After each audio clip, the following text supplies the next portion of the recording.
Push the Bushel boundary on Ag Day is brought to you by Tendovo soybean herbicide, raising the pre-emergence bar one clean row at a time.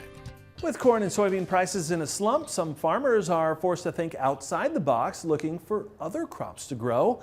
That's the case for one Maryland farmer who decided to double crop sorghum after wheat. And that second crop, sorghum, yielded a whopping 164.65 bushels per acre, enough to win first place in his state's yield contest. Now, we caught up with Temple Rhodes, a farmer in Centerville, Maryland, during Commodity Classic last week. He says he first grew 120 bushel acre wheat, but with the amount of deer damage that they see to corn and soybeans, he knew there was too much risk to plant soybeans. So he opted for sorghum, planting the crop on July 1st.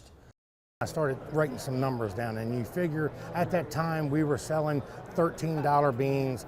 At that time we were starting to get later in there. I would probably yield off of that 40 or 50 bushels an acre if I was lucky, if I didn't have any deer damage. But if I had deer damage, I'm probably looking at 20.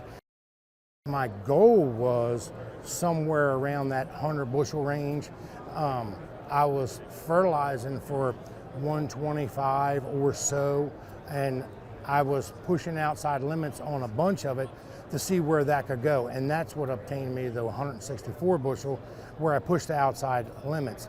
Now, he says farmers told him to manage the sorghum crop just like he does corn, but being in a watershed, he learned the stages of the crop and when to feed the plant, even taking tissue samples all season long and inputting that information into a database. Now, last year he grew 165 acres of sorghum. This year he's bumping that up to 700 acres. Sorghum does a lot of things in the ground. It has a massive root mass. We have problem in our inherent area where we can trying to uptake phosphorus.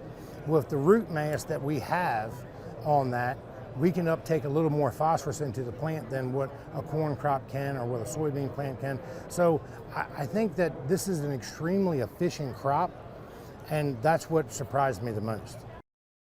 Now, he says his biggest advice for other farmers is to educate yourself on some of these different cropping options and to think outside the box, especially with the growing concerns about current commodity prices.